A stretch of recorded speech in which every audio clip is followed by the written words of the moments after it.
اصل معجزہ کسے کہتے ہیں؟ جسے کوئی نبی چیلنج کے ساتھ پیش کرتا ہے کہ یہ ہے میری رسالت کا ثبوت، آؤ مقابلہ کر لو۔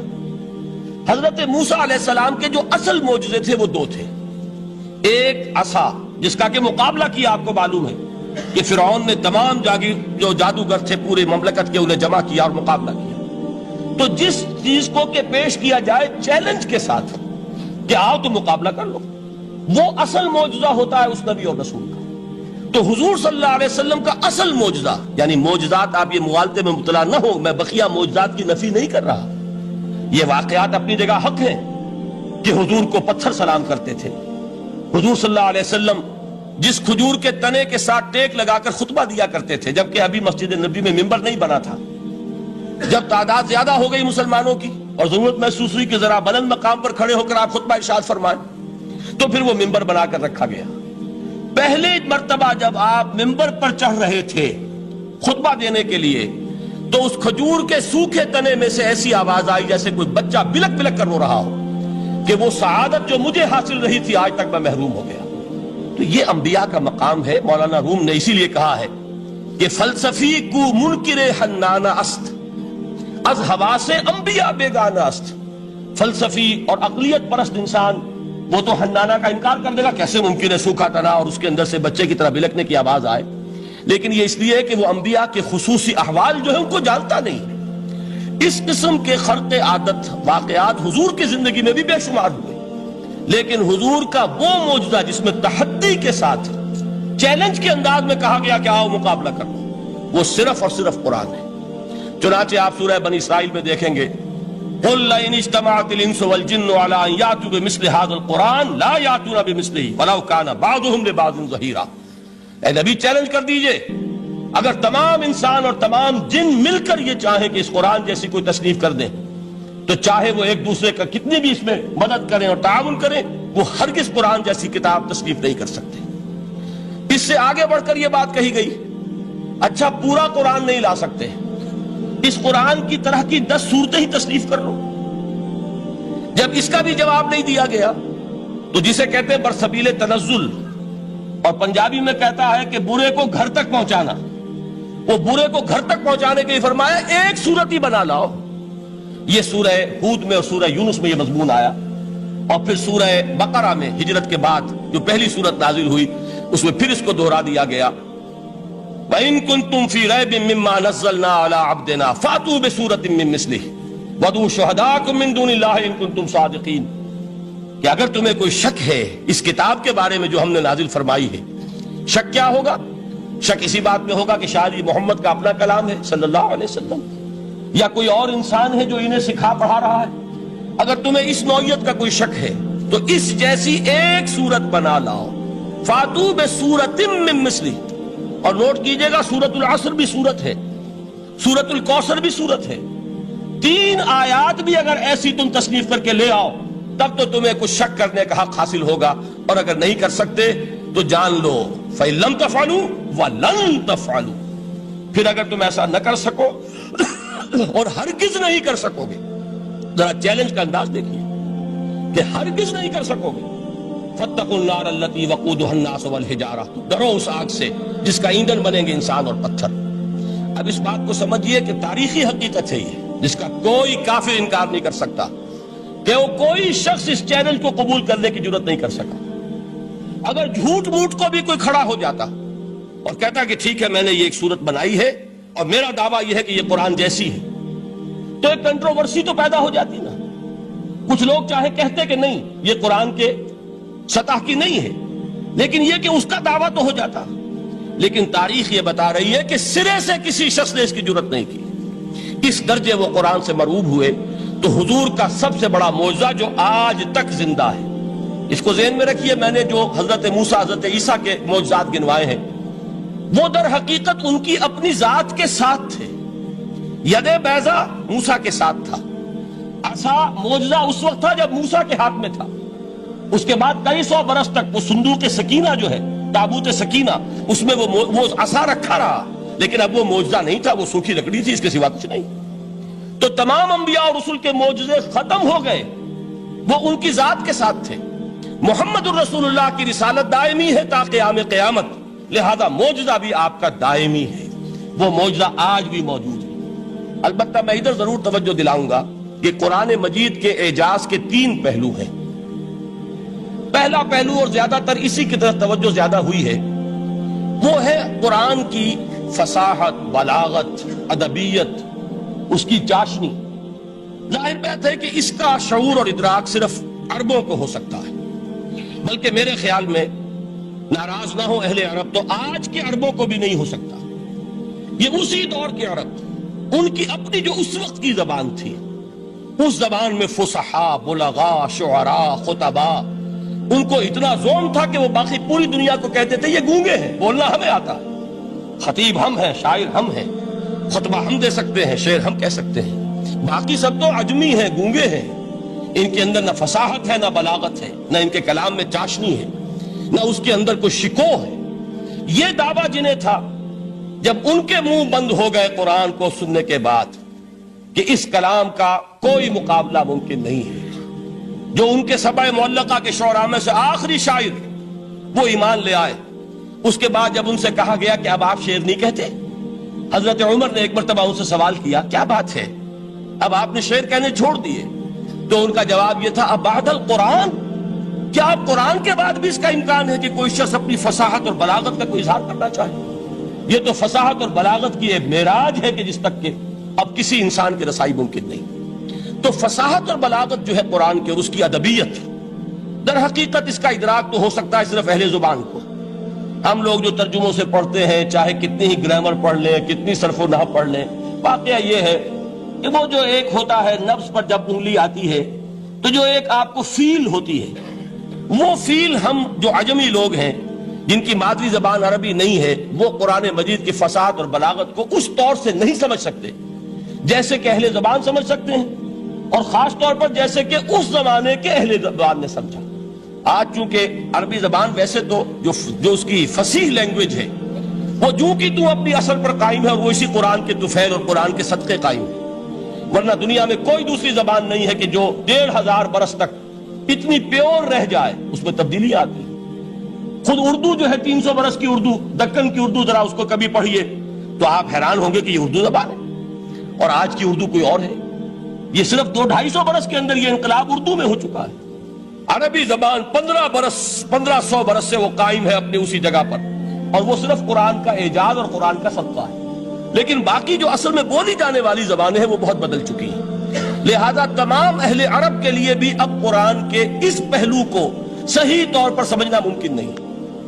قرآن کی جو اعجاز کے 2 پہلو ہیں، وہ ہے در حقیقت جو میری اور آپ کی توجہ کے خاص طور پر در حقیقت حقدار ہیں، اور ہمیں ان کی طرف توجہ کرنی چاہیے۔ بدقسمتی سے اس کی طرف عام طور پر علماء نے توجہ نہیں کی، اس کی صرف ادبیت ہی کا چرچا ہوتا ہے۔ اصل میں قرآن مجید علم انسانی کی معراج، فکر، فلسفہ، حکمت، قرآن کی ابدی حکمت، قرآن کا ابدی فلسفہ، قرآن انسانی مسائل کا جو حل دیتا ہے، قرآن نے سوشل سائنسز میں جس طریقے سے رہنمائی کی ہے، یہ 2 پہلو ہیں اس کے اعجاز کے، جس کی کہ آج ہمیں ضرورت ہے کہ ہم اس کا شعور اور ادراک حاصل کریں۔ اس کے ضمن میں خاص طور پر علامہ اقبال کا نام لینا چاہتا ہوں۔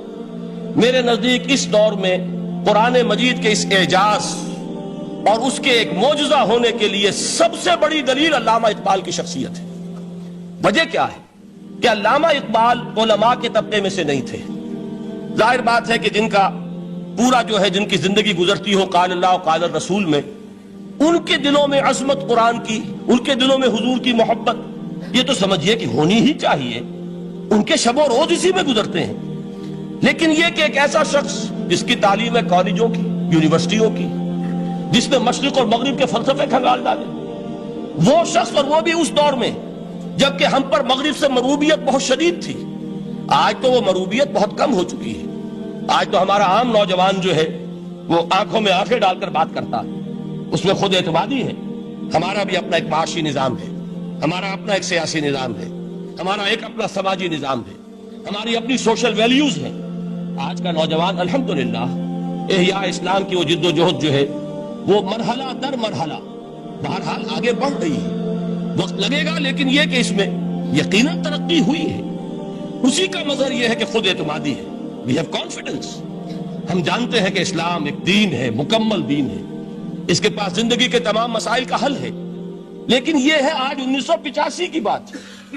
علامہ اقبال اس صدی کے آغاز میں گئے ہیں یورپ، جبکہ ہم محکوم تھے انگریز کے. ایک حاکم قوم کے ہاں جا کر، اس سے مروبیت کتنی شدید اس وقت تھی، جو جاتا تھا اکثر و بیشتر جو ہے واپس آتا تھا تو کھڑے ہو کر پیشاب کرنا ضروری سمجھتا تھا، اس لیے کہ اس نے وہاں پر لوگوں کو یہی کرتے دیکھا. ان کا لباس، ان کی وضاحت، ان کی تہذیب، ان کا تمدن، ہر طرح سے ان کے گن گاتا ہوا، ان کے لیے وہ بہت قصیدے جو ہیں تعریف کے کہتا ہوا آتا تھا. لیکن ایک علامہ اقبال کی شخصیت وہ ہے کہ وہ یہ خود کہتے ہیں کہ میں اس آگ میں ڈالا گیا ہوں مثل خلیل. مغربی تہذیب کے اس الاؤ میں مجھے اس طرح ڈالا اللہ نے جیسے کہ حضرت ابراہیم کو آگ میں ڈلوایا. میں اس تہذیب کے اس الاؤ کے اندر سے ہو کر آ رہا ہوں، اور میں نے یہ دیکھ لیا ہے کہ یہ تہذیب کھوکھلی ہے، اس کے اندر کوئی پائیداری نہیں ہے، نظر کو خیرہ کرتی ہے تب چمک تہذیب حاضر کی، یہ صناعی مگر جھوٹے نگوں کی ریزہ کاری ہے. اور دیار مغرب کے رہنے والوں، خدا کی بستی دکان نہیں ہے، کھڑا جسے تم سمجھ رہے ہو وہ اب زرے کا معیار ہوگا. تمہاری تہذیب اپنے خنجر سے آپ ہی خودکشی کرے گی، جو شاخ نازک پہ آشیانہ بنے گا لا پائیدار ہوگا.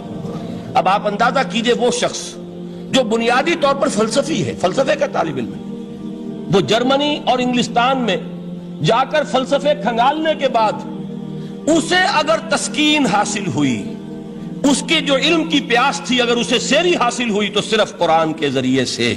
نہ کہیں جہاں میں اما ملی، جو اما ملی تو کہاں ملی میرے جرم خانہ خراب کو تیرے عفو بندہ نواز میں. یہ وہ شخص ہے آخری زندگی میں ان کا کام صرف ایک رہ گیا تھا، قرآن کی تلاوت. بڑے بڑے فلسفی ملنے آتے تھے علامہ اقبال سے ملنے، وہ سمجھتے تھے بڑی لائبریری ہوگی، جیسے بڑے وکیل اس کی لائبریری آپ کو معلوم ہے کتنی جلدیں رکھی ہوں گی، خوبصورت جلدیں بنی ہوئی، ایسے ہی کوئی بڑا فلسفی، بڑا پروفیسر، اس کی سٹڈی، اس کی کتابیں بڑی مروب کن ہونی چاہیے. لیکن علامہ اقبال کے ہاں سب کتابیں اٹھوا دی تھی انہوں نے، صرف ایک کتاب رہ گئی. اور سید نذیر نیازی کا نام آپ نے سنا ہوگا. انہوں نے جب یہ گواہی دی ہے، یہ واقعہ شاید آپ کے علم میں نہ آیا ہو، یہ بہت اہم واقعہ ہے. وہ یہ لکھتے ہیں کہ میں نے ایک مرتبہ علامہ سے پوچھا کہ کچھ لوگ اعتراض کرتے ہیں یا یہ خیال ظاہر کرتے ہیں کہ آپ نے اپنا فلسفہ خودی نیٹشے سے لیا ہے، کوئی کہتا فلاں سے لیا ہے، کوئی کہتا فلاں سے لیا ہے، کچھ آپ خود بتا سکیں گے کہ آپ کے فلسفہ خودی کی سورس کیا ہے؟ تو علامہ نے کہا کہ اچھا کل فلاں وقت آ جانا تو میں تمہیں لکھوا دوں گا، ڈکٹیٹ کرا دوں. تو سید نذیر نیازی کہتے ہیں کہ میں بہت خوش ہوا کہ یہ سعادت میرے حصے میں آ رہی ہے کہ علامہ اقبال خود مجھے تحریر کرائیں گے کہ میرے فلسفے کی سورس کیا ہے، میں نے کہاں سے اخذ کیا ہے. دوسرے روز وہ گئے، حاضر ہوئے، بڑے ہی ارمانوں کے ساتھ پینسل اور کاپی لے کر بیٹھے. علامہ نے فرمایا ذرا قرآن مجید نکال لاؤ. وہ قرآن مجید لائے، حیران ہوئے، یہ فلسفے کا سورس مجھے ڈکٹیٹ کرانے چلے تھے، یہ قرآن مجید کہہ رہے. کہا کہ ذرا سورۃ الحشر اس کا آخری رکوع، وَلَا تَكُونُوا كَالَّذِينَ نَسُوا اللَّهَ فَأَنسَاهُمْ أَنفُسَهُمْ أُولَٰئِكَ هُمُ الْفَاسِقُونَ. اے لوگوں، ان لوگوں کے مانند نہ ہو جانا جنہوں نے اللہ کو بھلا دیا تو اللہ نے انہیں اپنی خودی سے غافل کر دیا، اپنے آپ سے بیگانہ بنا دیا. یہی ہیں لوگ جو فاسق ہیں. علامہ نے کہا میرے فلسفے کی سورس یہ میں آپ کو بتانا چاہتا ہوں. اس معنی میں کہتا ہوں کہ اس دور میں علامہ اقبال کی شخصیت کو میں اعجاز قرآن کا سب سے بڑا مظہر سمجھتا ہوں. ایک شخص 20ویں صدی عیسوی کی شخصیت، اور پھر یہ کہ وہ کہیں مسجد اور کسی مدرسے کے ماحول میں پلا بڑھا نہیں ہے، بلکہ اسکولوں اور کالجوں میں اور یونیورسٹیوں میں، اور صرف ہندوستان میں نہیں، انگلستان اور جرمنی کی یونیورسٹیوں میں رہا، جس نے اپنا لوہا منوایا ہے. وہ شخص اگر یہ کہتا ہے کہ میرے لیے فکر کی بنیاد، میرے فلسفے کی سورس، میری تمام سوچ کی رہنمائی جو ہے وہ اس کتاب نے کی ہے، تو معلوم ہوا کہ واقعتاً یہ قرآن مجید آج بھی معجزہ ہے. یہ بات تو ہوئی فلسفے اور فکر کے اعتبار سے. دوسرا پہلو جو اپلائیڈ پہلو ہے، اس دور کے اعتبار سے وہ اہم تر ہو گیا ہے. انسان کے لیے جو پیچیدہ تمدنی مسائل ہیں، سیاسی مسائل کو کیسے حل کیا جائے، معاشی مسائل کا حل کیسے ہو، سماج میں توازن کیسے ہو، مرد اور عورت کے درمیان توازن کیسے ہو، ہوتا کیا ہے، یا عورت بھیڑ بکری کی طرح کی ملکیت بن جاتی ہے. ہمارے ہاں اردو میں جو اس کا محاورہ ہے کہ جوتی کی نوک، یہ اس کی حیثیت ہو جائے گی. یا دوسری طرف عورت کلوپیٹرا بن کر قوموں کی قسمتوں سے کھیلے گی. دنیا میں یہ دو انتہائیں ہوئی. کہاں نقطہ عدل کہاں ہے؟ کیسے بیلنس جو ہے اسٹرائک کیا جائے، مردوں کے حقوق اور فرائض اور خواتین کے حقوق اور فرائض، اس میں صحیح ترین ایکویشن ہے کیا؟ اسی طریقے سے فرد اور اجتماع، فرد اور ریاست. یا تو یہ کہ انسان کی انفرادی آزادی اتنی جا رہی ہے، مادر پدر آزاد، جس کا مظہر یہ ہے کہ آج انگلستان میں دو مرد بھی میاں اور بیوی کی حیثیت سے رہ سکتے ہیں. قانون تسلیم کرے گا ہسبینڈ اینڈ وائف، ان کو وہی حقوق حاصل ہوں. یہ ہے وہ آزادی. اور یا پھر یہ ہے کہ جو روس میں ہے یا دوسرے ممالک میں ہے کہ آزادی بالکل ختم، اور معلوم ہوا کہ ایک ٹوٹلیٹیرین سوسائٹی ہے، مستبدانہ نظام ہے. ان کے درمیان نقطہ عدل کہاں ہے؟ اسی طرح سرمایہ اور محنت. اگر ذرا سا سرمایہ کو چھوٹ ملتی ہے، وہ مزدور کا خون چوستا ہے اور اس کا حق اس کو نہیں دیتا. اقبال نے بہت خوبصورت انداز میں کہا ہے کہ خواجہ از خون رگے مزدور سازد لال ناب، از جفائے دہ خدایاں کشت دہ کا نا خراب. انقلاب انقلاب ہے انقلاب. ایک طرف سرمایہ دار ہے جو مزدور کی رگوں میں سے خون نچوڑ کر سرخ شراب کا پیمانہ لے کر بیٹھا ہوا ہے، وہ در حقیقت مزدور کا خون ہے جو پی رہا ہے. ایک طرف وہ زمیندار اور جاگیردار ہے جو کاشتکار کا خون جو ہے چوس رہا ہے. تو یہ انتہا ہے. اور یا یہ ہے کہ اگر ذرا آپ مزدور کو یا اس کارکن کو تھوڑا تحفظ دیجئے تو وہ کام نہیں کرتا. ہمارے ہاں پچھلے دور میں یہی ہوا تھا. میں یہ برملا کہتا ہوں، آج بھی آپ کے سامنے کہہ رہا ہوں کہ بھٹو نے واقعہ یہ ہے بہت بڑا کارنامہ سر انجام دیا تھا. اس نے مزدور کو ایک سیلف ریسپیکٹ دی تھی، کاشتکار کو اپنی عزت کا احساس دیا تھا کہ میں بھی انسان، میرے بھی حقوق ہیں. لیکن نتیجہ اس کا نیگیٹو نکلا. مزدور نے کام کرنا چھوڑ دیا، معیشت کی گاڑی ختم ہو گئی. وہ چیز کہ جو متوازن ہو، جس میں مزدور کو اس کا حق مل رہا ہو اور پسینہ خشک ہونے سے پہلے اس کی جائز مزدوری اس کو مل گئی ہو، جس میں کہ انسان کسی سرمایہ دار کی رعیت بن کر نہ رہ جائے. دوسری طرف یہ کہ سرمایہ کے لیے بھی جو اس کا صحیح ہے کہ اس کو انسینٹیو ملے، وہ میدان میں آئے، اس کے اندر رسک لینے کے جو ہے وہ صلاحیت پیدا ہو. ان دونوں چیزوں کو کیسے متوازن کیا جائے؟ واقعہ یہ ہے کہ یہ ہے وہ پیچیدہ مسائل جن کا حل قرآن میں ہے. ہماری بدقسمتی کیا ہے کہ ہم نے خود ان چیزوں کے لیے دوسروں کے سامنے جھولی پساری ہوئی. ہم دوسروں سے بھیک مانگ رہے ہیں. ہمارا حال کیا ہوا تھا اس صدی کے شروع میں؟ مصطفیٰ کمال پاشا نے جب ترکی میں اسلام کے آئلی قوانین بھی منسوخ کیے، نوٹ کیجئے اس کو، یہ اسی صدی کے وہ صدمے ہیں جو ہم نے اٹھائے ہوئے ہیں. اور گاہے گاہے باز خواہی قصہ پاری نہ رہا، تازہ خواہی داشتن گرداغ ہائے سی نہ رہا. اس صدی میں کیا نہیں ہوا؟ عربوں کی ریوولٹ ترکوں کے خلاف، ان کے پیٹھ میں جو خنجر گھونپا، اور ایک انگریز، ایک کرنل لارنس کی وہ ساری شرارت، اس کے نتیجے میں ایک عظیم مملکت عثمانیہ، سلطنت عثمانیہ، دی گریٹ آٹومان امپائر، اس کے چیتڑے اڑ گئے.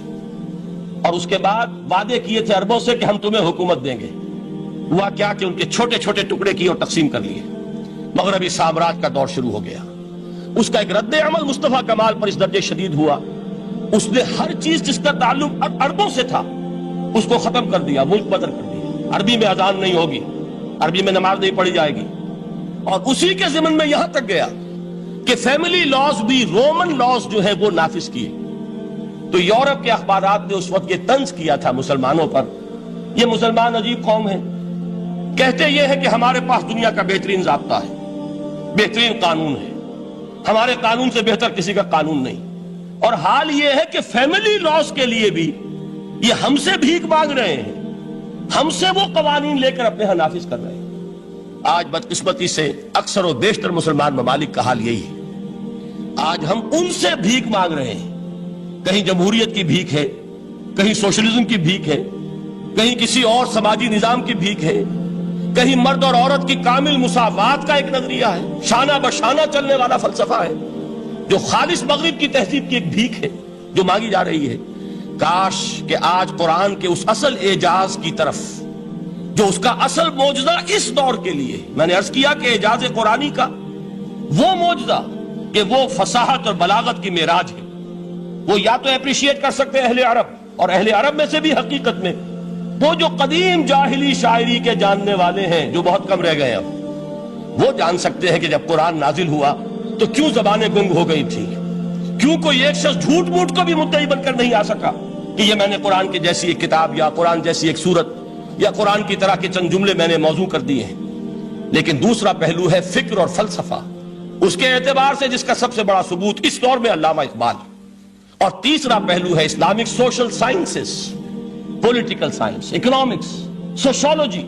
اس میں جو کچھ قرآن نے دیا ہے، جو آج بھی انسان کی رہنمائی کے لیے بہترین نظام ہے، اس نظام کو ہم سمجھے، اسے دنیا کے سامنے پیش کریں، تب در حقیقت قرآن مجید کا اعجاز سامنے آئے.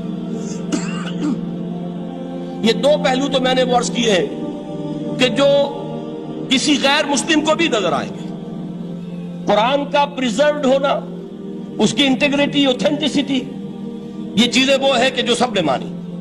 قرآن کے ذریعے تاریخ انسانی کا عظیم ترین انقلاب برپا ہونا، یہ وہ بات ہے کہ جو کسی اندھے کو بھی دیکھنی پڑتی ہے. اس حقیقت کا اعتراف دشمن کو بھی کرنا پڑتا. میں یاد دلا دوں آپ کو، ایچ جی ویلز، آپ نے نام سنا ہوگا، سائنٹیفک فکشن میں اس کا بڑا اونچا مقام ہے.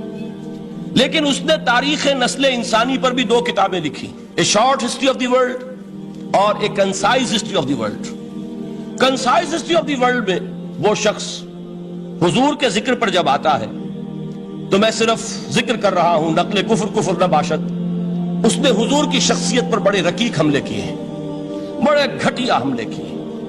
حضور کی خاص طور پر تعدد ازدواج کا جو معاملہ ہے، یہ کڑوی گولی ان کے حلق سے اتر نہیں سکتی، اس لیے کہ ان کا آئیڈیل ہے حضرت مسیح اور حضرت یحییٰ، جان دی بیپٹسٹ اینڈ جیسس آف نزارت. ان دونوں نے ایک شادی بھی نہیں کی، تجرد کی زندگی بسر کی، لہذا ایک شادی بھی ان کے نزدیک گھٹیا فعل ہے. تو حضور نے تو کی ہیں 11 شادیاں، 11 نکاح کے. یہ جو کڑوی گولی ہے یہ ان کے حلق سے نیچے نہیں اترتی، اس لیے میں انہیں معذور سمجھتا ہوں. تو اس نے اس پہلو سے تو بڑے حملے کیے، لیکن خطبہ حجۃ الوداع کے وہ جملے جو ہے تاریخی، پورے کے پورے اس نے کوٹ کیے. لا فصل لعربی علی عجمی ولا لعجمی علی عربی ولا لأحمر علی اسود ولا لأسود علی احمر الا بالتقوی کلکم بنو آدم وآدم من تراب. کسی عرب کو کسی عجمی پر کوئی فضیلت نہیں، کسی عجمی کو کسی عرب پر کوئی فضیلت نہیں، کسی گورے کو کسی کالے پر کوئی فضیلت نہیں، کسی کالے کو کسی گورے پر کوئی فضیلت نہیں سوائے تقوی کے.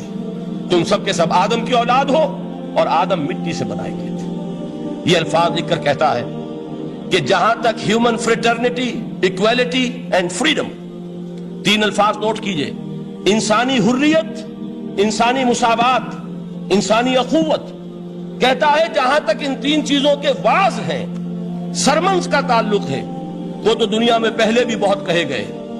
عیسائی ہونے کے باوجود خاص طور پر نام لیتا ہے جیسس آف نزارت.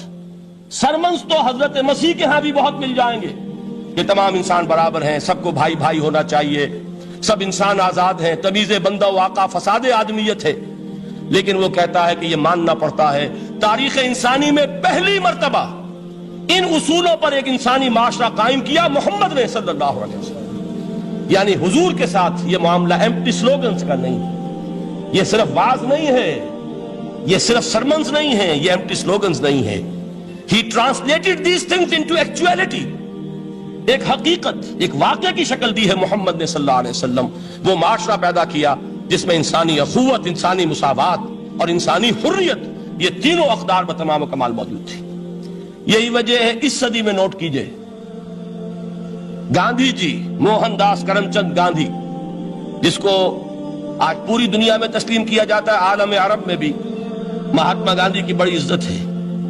پنڈت نہرو کا کسی زمانے میں استقبال ہوا تھا ریاض میں، تو ہمیں بہت غصہ آیا تھا کہ مرحبا برسول السلام، welcome to the prophet of پیس.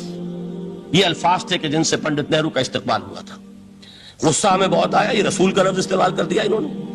بعد میں ہم نے سوچا بھائی رسول کے معنی ان کے ہاں ایلچی کے ہیں، تو انہوں نے اس کو اپنی جو بھی غلطی میں سمجھا یا صحیح سمجھا، اس کو چھوڑ دیجئے، میں کوئی سیاسی گفتگو نہیں کرنا چاہتا. انہوں نے سمجھا کہ یہ شخص اس وقت امن کا پیغام بر ہے، لہذا اس کو ویلکم کیا. بہرحال گاندھی جی کا جہاں تک معاملہ ہے، آپ کے علم میں ہے کہ پوری دنیا میں اس شخص کی عظمت کو تسلیم کیا گیا ہے۔ ہمارا معاملہ ہندوستانی مسلمانوں کا معاملہ یہ دوسرا ہے۔ وہ تو آپ کو معلوم ہے کہ جوتا جسے کاٹتا ہے اسے پتا چلتا ہے کہ یہ جوتی کاٹ رہی ہے، ورنہ دیکھنے والے کو پتا چلے گا بڑا خوبصورت جوتا ہے، بڑا عمدہ جوتا ہے، کوئی اس میں خرابی نہیں ہے، لیکن جسے وہ پنچ کر رہی ہے اسے پتا ہے کہ یہ ہے کیا۔ اس اعتبار سے ہمارا معاملہ علیحدہ ہے، لیکن دنیا کو وہ بہت خوبصورت اور بہت ہی اعلیٰ اور بہت ہی اونچی شخصیت ایک نظر آتی ہے۔ بہرحال ایک پہلو سے یقیناً ماننا پڑے گا اس کی عظمت کو کہ ہندو قوم کے لیے اور ہندوستان کے لیے، اس کی آزادی کے لیے جو عظیم جدوجہد کی ہے، اس میں کوئی شک نہیں۔ میں اس وقت جو بات عرض کرنا چاہتا ہوں کہ 1937 کا تصور کیجئے۔ 1937 میں آپ کو معلوم ہے 1935 میں قانون بنا تھا اور پہلی مرتبہ الیکشنز ہوئے تھے بر صغیر میں 1937، اور وہ ہوئے تھے صوبائی الیکشنز۔ ان کے نتیجے میں وزارتیں قائم ہوئی، مسلم لیگ نے بائیکاٹ کیا تھا الیکشن کو، لہذا پورے ہندوستان میں تمام صوبوں میں کانگریس کے وزراء کی وزارتیں بنی۔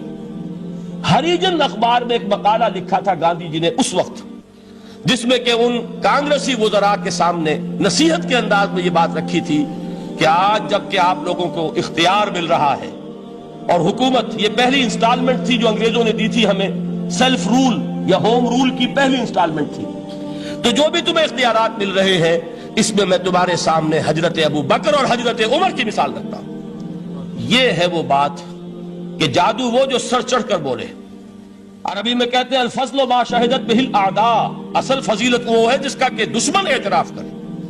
مہاتما گاندھی اگر اعتراف کر رہا ہے کہ تاریخ انسانی کی عظیم ترین شخصیتیں حکومت کی سطح پر وہ ابو بکر اور عمر ہیں، تو ابو بکر اور عمر کس درخت کے پھل ہیں؟ وہ شجرہ طیبہ، شجرہ نبوت ہے کہ جس کے پھل ہیں ابو بکر اور عمر، جن کو تربیت دی ہے محمد نے صلی اللہ علیہ وسلم۔ تو معلوم ہوا کہ یہ چیزیں وہ ہیں کہ جس کا لوہا آج دنیا مان رہی ہے، لہذا ہمیں قرآن مجید کے اعجاز کے پہلو سے ان اعتبارات سے خود بھی توجہ کرنی چاہیے اور دنیا کو بھی ادھر متوجہ کرنا چاہیے۔ اب میں تبرکاً 3 مقامات سے میں نے آیات پڑھی ہیں قرآن مجید کی عظمت کا وہ ادراک اور شعور جو ہمیں ہو سکتا ہے۔ ہم وہ کہ جو قرآن کو مانتے ہیں اللہ کا کلام، ہم اس بنیاد پر سمجھے کہ اللہ نے اپنے کلام کی کیا مدح کی ہے۔ اور نمبر 2 یہ فارسی کا ایک مصرع ہے کہ قدر گوہر شاہ داند یا بدانت گوہری، ہیرے جواہرات کی قدر و قیمت یا بادشاہوں کو معلوم ہوتی ہے جو ان میں کھیلتے ہیں، اور یا یہ کہ جوہری کو جو ان کا کاروبار کرتا ہے، جانتا ہے، پہچان ہے، پرکھتا ہے۔ عام آدمی کو کیا پتا، اس کے ہاتھ پہ اگر کوئی آپ ہیرا رکھ دیں وہ سمجھے شاید کوئی کانچ کا ٹکڑا، اسے اس کے اندر کوئی فرق محسوس نہیں ہوگا۔ قدر گوہر شاہ دانت یا بدانت گوہری، کہ ہیرے جواہرات جو ہیں ان کی قدر و قیمت کا اندازہ یا بادشاہوں کو ہوتا ہے یا جوہری کو ہوتا ہے۔ تو قرآن مجید کا عظمت کا صحیح ادراک یا اللہ کو ہے یا محمد الرسول اللہ کو ہے صلی اللہ علیہ وسلم۔ باقی جو کچھ دنیا دیکھتی ہے وہ تو وہ ظاہر کا ایک پہلو ہے، وہ تاریخی حقائق ہیں جو میں نے آپ کے سامنے رکھے۔ باقی قرآن مجید کی عظمت کا کوئی صحیح ادراک ہو سکتا ہے یا وہ اللہ تعالیٰ کی زبانی اور یا ہوگا محمد الرسول اللہ صلی اللہ علیہ وسلم کے فرامین کی روح سے۔ اسی لیے میں نے 3 جگہ سے آیات پڑھی ہیں۔ ایک مقام سے سورہ رحمان کی ابتدائی 4 آیات، سورہ یونس کی 2 آیات، سورہ حشر کی 1 آیت، اور 3 احادیث نبویہ ہیں جن کا میں نے ذکر کیا ہے، اس لیے کہ تیسری جو ہے وہ بہت طویل حدیث ہے، وہ پوری میں اس وقت نہیں پڑھ سکتا تھا، اس کے صرف ابتدائی اور آخری کلمات میں نے اس وقت آپ کو سنائے۔ میں تھوڑی سی تشریح ان کی کروں گا تاکہ قرآن مجید کی عظمت کا جو نقش میرے اور آپ کے قلب پر ہونا چاہیے وہ صحیح در حقیقت ان آیات اور احادیث کی روشنی میں ہمارے دلوں پر قائم ہو جائے۔ دیکھیے قرآن مجید کی عظمت یہ کلام ہے، اس کی کلام کی عظمت کا پہلا پہلو ہے متکلم کی عظمت کے اعتبار سے۔ عربی میں کہا جاتا ہے کہ کلام الملوک ملوک الکلام ہے، بادشاہوں کا کلام کلاموں کا بادشاہ ہوتا ہے۔ بادشاہ جب گفتگو کرے گا معلوم ہوگا شاہانہ انداز ہے، ایک کوئی بھکاری گفتگو کرے گا یا کوئی کجرا گفتگو کرے گا، سبزی فروش کرے گا، کوئی مچھلی فروش کرے گا، ہر ایک کا پتہ چل جائے گا کہ کون بولا، وہ جس کو کہتے ہیں کہ تانت باجی راگ پایا۔ 2 جملے کوئی شخص بولے گا پتہ چل جائے گا کتنے پانی میں ہے، اس کے علم کا، فضل کا، تہذیب کا، تمدن کا کیا معیار ہے۔ اس لیے کہ کلام جو ہے در حقیقت متکلم کی پوری شخصیت کی عکاسی کرتا ہے. اس کا مقام کیا ہے، اس کا مرتبہ کیا ہے، اس کے ذہن کی بلندی کیا ہے، اس کے فکر کی گہرائی کیا ہے، اس کے افق ذہنی کی وسعت کیا ہے، اس سب کا اندازہ ہوگا کلام سے. تو اب یہ کلام ہے اللہ کا. معلوم ہوا کہ اللہ کی صفات کا ایک کامل عکس قرآن مجید میں موجود ہے. یہ بات سمجھیے. اس کو قرآن نے کس طرح بیان کیا؟ یہ وہ لطیف حقائق ہیں جن کے لیے قرآن مجید تمثیل کا پیرایا اختیار کرتا ہے. اب سورہ حشر کی تمثیل کیا ہے؟ لو انزلنا هذا القرآن على جبل، اگر ہم نے اس قرآن کو کسی پہاڑ پر اتار دیا ہوتا، لرأيته خاشعا متصدعا من خشیت اللہ، تم دیکھتے اس پہاڑ کو کہ اللہ کی خشیت سے دب جاتا اور پھٹ جاتا. وَتِلْكَ الْأَمْثَالُ نَضْرِبُهَا لِلنَّاسِ لَعَلَّهُمْ يَتَفَكَّرُونَ. اور یہ مثالیں ہیں جو ہم لوگوں کے لیے بیان کرتے ہیں تاکہ وہ تفکر سے کام لیں، غور و فکر کریں. اگر میں اور آپ قرآن کی عظمت سے واقف نہیں ہوں گے، اس بات کو نوٹ کر لیجئے، تو میں اور آپ اپنا وقت کیسے صرف کریں گے اس کے لیے؟ انسان کا ایٹیچیوڈ بڑا یوٹیلیٹیرین ہے، آج کے انسان کا خاص طور پر.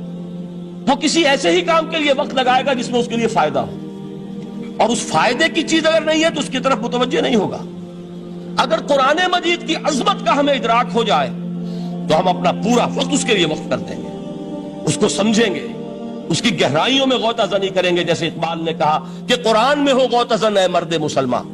لیکن اگر یہ کہ اس کی عظمت کا ادراک نہ ہوا تو بس یہ کہ کبھی اتفاق ہو گیا کہ کھول لیا اور اس کو پڑھ لیا، پڑھ بھی لیا بغیر سمجھے، اور اس کا ثواب کسی اور کو پہنچا دیا. وہ آج حصول ثواب بھی نہیں رہا، ایصال ثواب ہی رہ گیا. ورنہ یہ کہ بہرحال علامہ اقبال نے جو اس پر پھپتی چست کی ہے کہ بآیا تشترا کارے جزی نیست کہ از یاسین او آسا بمیری. اس قرآن کی عظیم آیات سے اے مسلمان آج تیرا سروکار صرف اتنا رہ گیا ہے کہ کوئی شخص مر رہا ہو، عالم نزا میں ہو، تو اس کو یاسین سنا کر اس کی جان جلدی سے نکال دو، آسانی سے نکل جائے. بس یہ سروکار رہ گیا. میں یہ نہیں کہتا کہ نہ پڑھی جائے، حضور نے فرمایا ہے پڑھنی چاہیے، لیکن صرف یہ نہیں ہے اس کا مصرف. یہ تو انسانی زندگی کی رہنما کتاب بن کر نازل ہوئی ہے. اس کے اوپر اس اعتبار سے توجہ تم نہیں کر رہے ہو، بلکہ تمہاری اس کے ساتھ جو ہے دلچسپی صرف اتنی رہ گئی ہے. تو پہلی بات یہ کہ یہ سمجھیے کہ قرآن نے یہ تمثیل اختیار کی اپنے عظمت کے بیان کے لیے. اگر ہم نے اس قرآن کو پہاڑ پر اتار دیا ہوتا تو تم دیکھتے کہ وہ پھٹ جاتا اور دب جاتا. اب اس کو سمجھیے، القرآن یفسر بعضہ بعضا، قرآن کا ایک حصہ دوسرے حصے کی تفسیر کرتا ہے. سورہ اعراف میں واقع آیا ہے کہ حضرت موسیٰ علیہ السلام کا آپ کو معلوم ہے کہ کوہ طور پر اللہ تعالیٰ سے ہم کلامی کا شرف حاصل کرتے تھے. گفتگو ہو رہی ہے لیکن اللہ نظر نہیں آ رہا. اب اس کو اپنے اوپر طاری کیجئے کہ صاف سامنے آتے بھی نہیں، صاف چھپتے بھی نہیں. یہ جو صورتحال تھی کہ اگر کسی کی آپ آواز سن رہے ہیں، کلام سن رہے ہیں، سامنے نہیں آ رہا، تو آپ کے دل میں خواہش پیدا ہوگی کہ ذرا سا یہ پردہ بھی اٹھا دیا جائے، مجھے دیدار بھی حاصل ہو جائے. لہذا سورہ اعراف میں ہے جب کئی بار یہ شرف ہم کلامی حاصل ہوا اللہ سے، تو حضرت موسیٰ علیہ السلام نے بڑی ہمت سے کام لیا، بڑی جرت کی درخواست کر دی، رب ارنی انظر الیک. یہ جو پردہ بیچ میں حائل کیا ہوا ہے پروردگار، تو میرا شوق دیکھ، میرا اشتیاق دیکھ، تو مجھے ذرا دیدار بھی عطا ہو جائے. اس پر کیا بات کہی گئی؟ لن ترانی، موسیٰ تم مجھے ہرگز نہیں دیکھ سکتے، تم اس جسد ظاہری کے ساتھ، اس جسد مادی کے ساتھ، ان عنصری آنکھوں سے میرا دیدار نہیں کر سکتے. ولیکن انظر الی الجبل، دیکھو ہم تمہیں ایک مثال دیے دیتے، ذرا اس پہاڑ کی طرف دیکھو، ہم اپنی ایک تجلی اس پر ڈالیں گے. فإن استقر مکانہ فسوف ترانی، اگر وہ پہاڑ ہماری تجلی کو جھیل جائے، تحمل کر لے، تو تم بھی سوچنا کہ شاید ہمیں دیکھ سکو. اس کے بعد ہوا کیا؟ فلما تجلی ربہ للجبل جعلہ دکا وخر موسیٰ صعقا.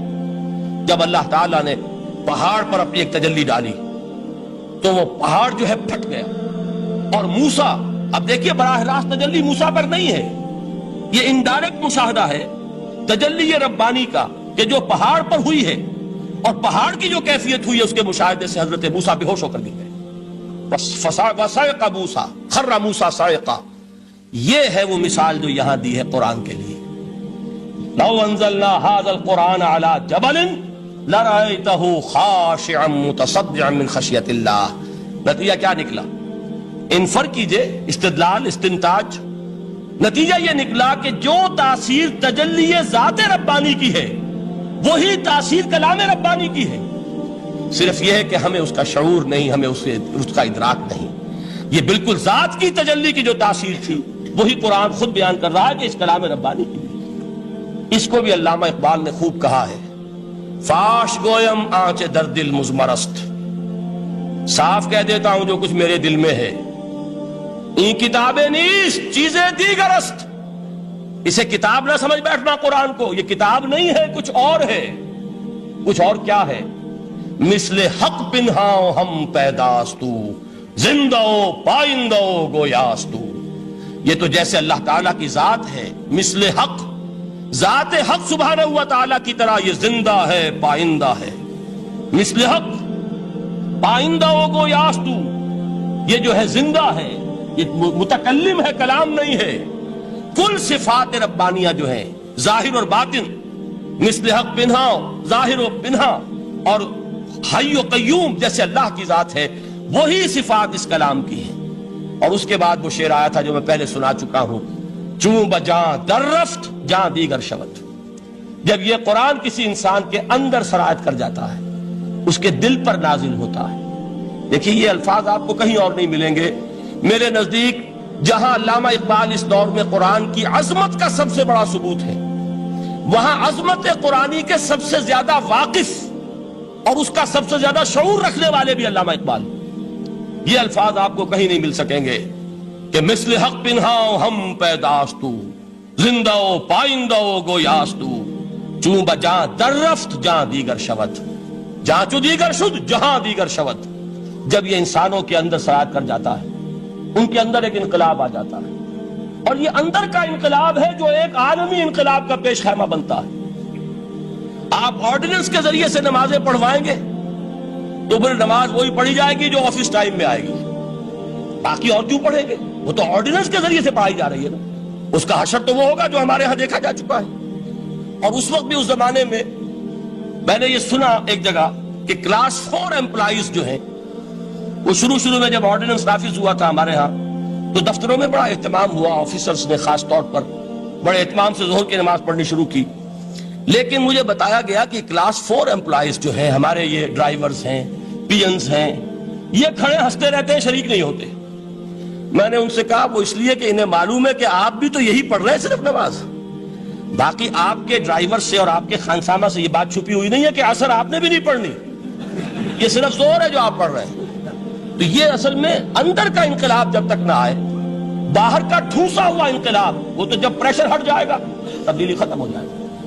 چوں بجاں در رفت جہاں دیگر شود، اندر انقلاب آئے.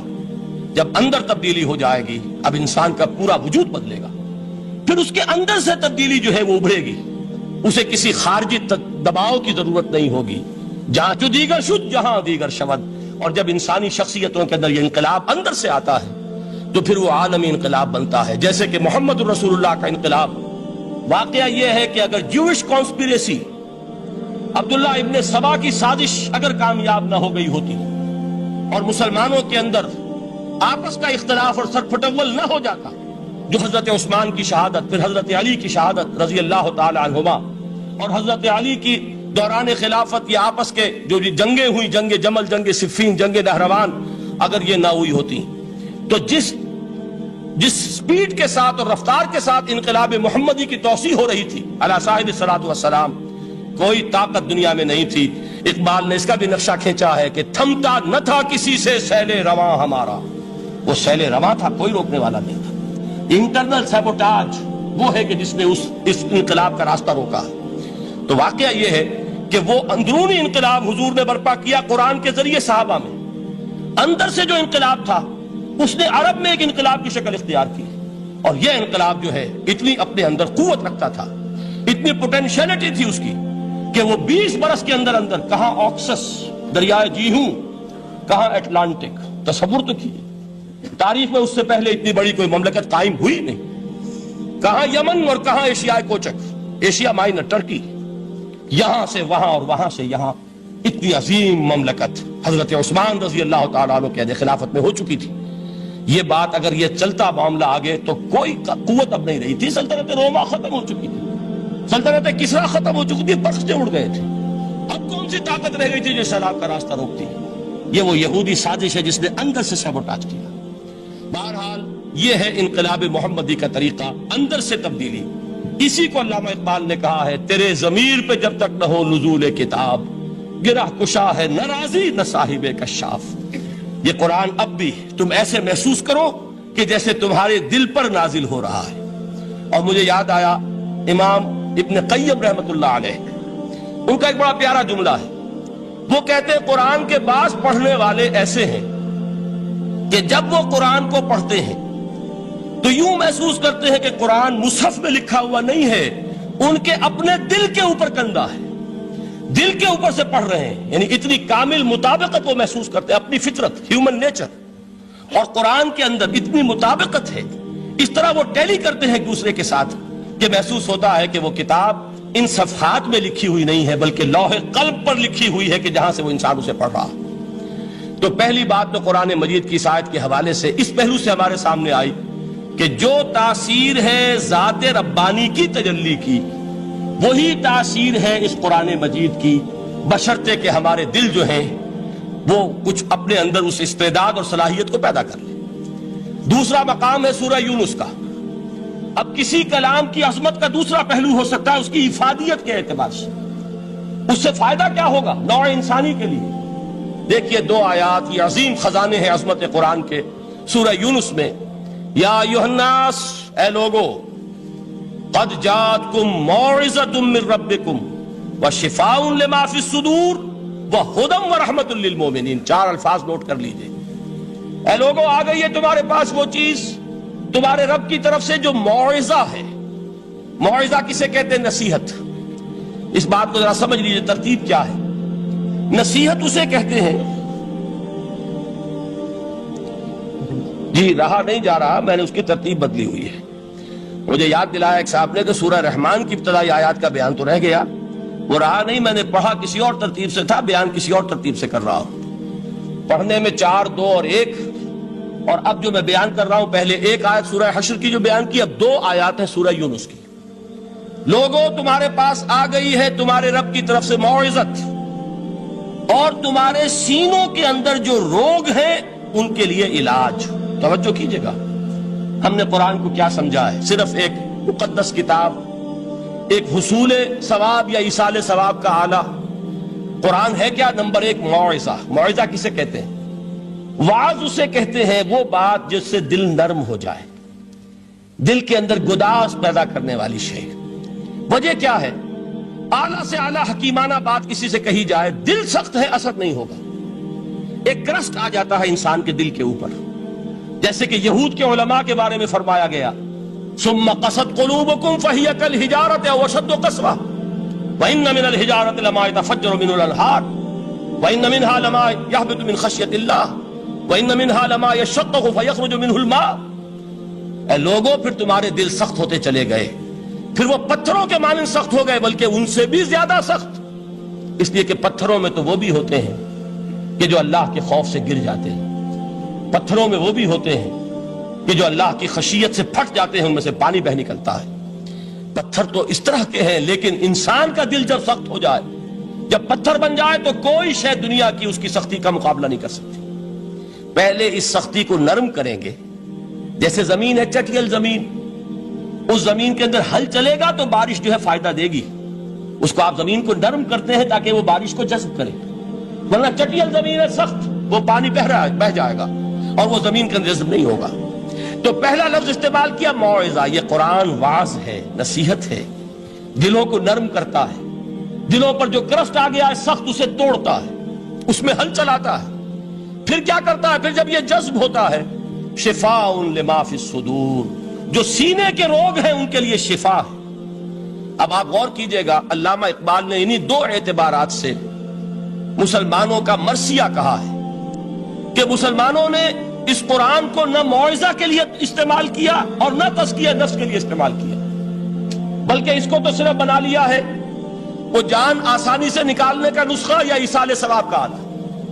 چنانچہ کہتے ہیں واز کے لیے وائز دستاں زنو افسانہ بند، وائز جو ہیں ہمارے داستانے کہتے ہیں، افسانے کہتے ہیں، قصے کہتے ہیں، لطیفے کہتے ہیں، معنی او پست و حرف او بلند، اس کے بیان میں معنی تو ہوتے ہیں بہت ہی گھٹیا نیچے کے پست، الفاظ کا شکو ہوتا ہے، الفاظ بہت اونچے ہوتے ہیں، از خطیب و دیلمی گفتارے او با ضعیف و شاذ و مرسل کارے او، سارا واز و نصیحت جو ہو رہا ہے وہ ضعیف حدیثوں کے ذریعے سے، ضعیف روایات بخاری کی ہو، مسلم کی ہو، ترمذی کی ہو، ابن ماجہ کی ہو، کہاں خطیب بغدادی اور دیلمی وہ کتابیں کہ جن کی کوئی سند نہیں ہے، وہاں کی روایات کے ذریعے سے لوگوں کو تذکیر کرنے کی کوشش کر رہے ہیں، با ضعیف و شاذ و مرسل کارے او، ضعیف روایات، شاذ روایات، مرسل روایات جن کا سلسلہ روایت محمد الرسول اللہ تک متصل نہیں ہے، اس کے ذریعے سے کر رہے ہیں، حالانکہ موعظہ سب سے بڑا موعظہ یہ قرآن تھا۔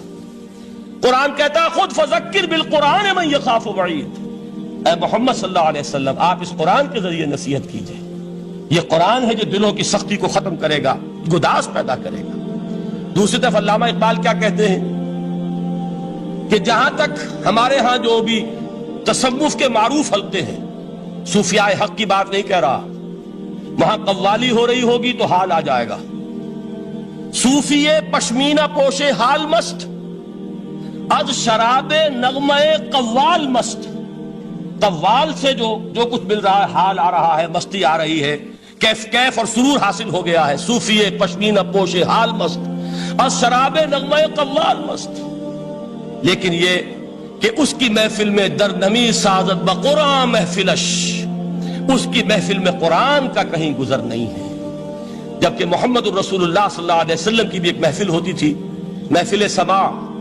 وہ محفل سماع کیا تھی؟ حضور صحابہ سے فرمائش کر کر کے قرآن سنتے تھے۔ حضرت عبداللہ ابن مسعود رضی اللہ تعالیٰ عنہ کی روایت موجود ہے کہ مجھے ایک مرتبہ حکم دیا حضور نے کہ قرآن سناؤ، میں نے عرض کیا حضور آپ کو سناؤں، آپ پر تو نازل ہوا ہے، تو حضور نے فرمایا نہیں، مجھے کسی اور سے سن کر کچھ اور لطف حاصل ہوتا ہے۔ اب امتثال امر میں حضرت عبداللہ ابن مسعود رضی اللہ تعالیٰ عنہ نے سورہ نساء پڑھنی شروع کی، 41ویں آیت پر پہنچے، چشم تصور سے دیکھیے کہ حضور بھی تشریف فرما ہے، صحابہ کرام کی محفل ہے، اور صحابہ کیسے بیٹھا کرتے تھے ادب کے ساتھ، ایک روایت میں الفاظ آئے ایسے بیٹھتے تھے ساکت و صامت ہو کر، بالکل خاموش، سکون، ساکن اور ساکت اور صامت، کہ جیسے ان کے سروں پر پرندے بیٹھے ہیں کہ ذرا جنبش کریں گے تو پرندہ اڑ جائے گا، اس ادب کے ساتھ۔ تو وہ محفل جو ہے حضور صلی اللہ علیہ وسلم کی، اور ایک صحابی حضرت عبداللہ ابن مسعود گردن نیچی کیے ہوئے ہیں اور قرآن پڑھتے چلے جا رہے ہیں۔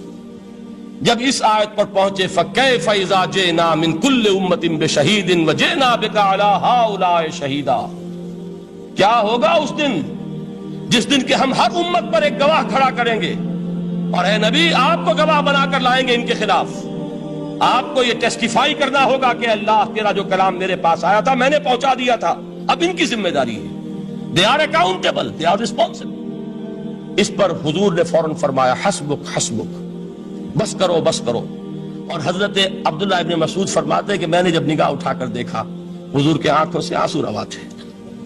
یہ ہے سماع، یہ محفل سماع ہے، کاش کہ اللہ تعالی ہمیں اس کی توفیق عطا فرمائے۔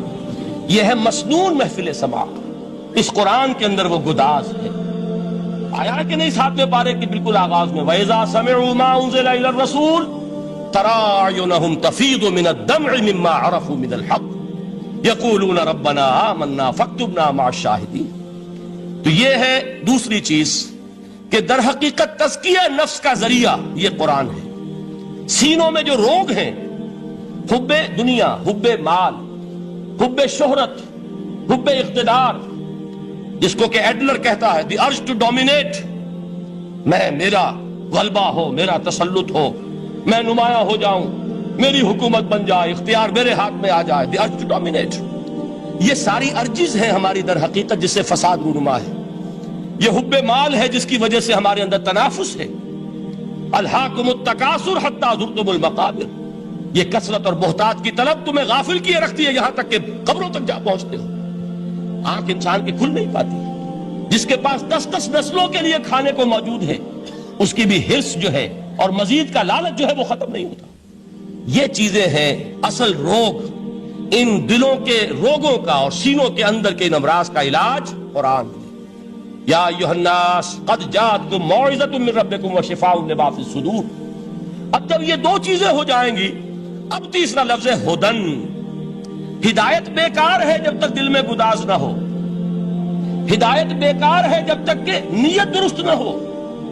کوئی شخص بڑا عالم ہے لیکن اپنے علم کو اس نے ذریعہ بنایا ہے دنیا کمانے کا, تو در حقیقت یہ قرآن اس کے حق میں ہدایت نہیں ہے, اس کے حق میں عذاب خدا بندی کا ذریعہ بن رہا. حضور نے خود فرمایا القرآن حجت لک او علیک. یہ قرآن یا تمہارے حق میں حجت ہے یا تمہارے خلاف حجت بنے گا قرآن کے قیامت کے دن. اس لیے کہ ایک شخص اس کو دنیا کمانے کا ذریعہ بنا رہا ہے, ایک شخص اس کو شہرت کے حصول کا ذریعہ بنا رہا ہے, ایک شخص علم کو ذریعہ بنا رہا ہے دنیا میں نمایاں ہونے کا, اپنی تعریف کا. حضور نے فرمایا کہ قیامت کے دن سب سے پہلے 3 افراد کا معاملہ پیش ہوگا عدالت خدا بندی میں. ایک وہ جو بڑا عالم سمجھا جاتا تھا, اس سے بڑا علم پھیلا. دوسرا وہ جو بہت صاحب ثروت تھا, اس نے بہت خیرات کے کاموں میں پیسہ لگایا. تیسرا وہ جو دنیا میں شہید سمجھا جاتا تھا کہ اللہ کی راہ میں جنگ کرتے ہوئے جان دیا.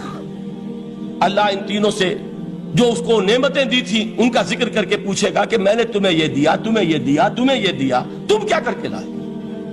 وہ شہید کہے گا کہ اللہ میں نے تیری راہ میں جنگ کی اور اپنی جان دے دی تاکہ تو راضی ہو جائے.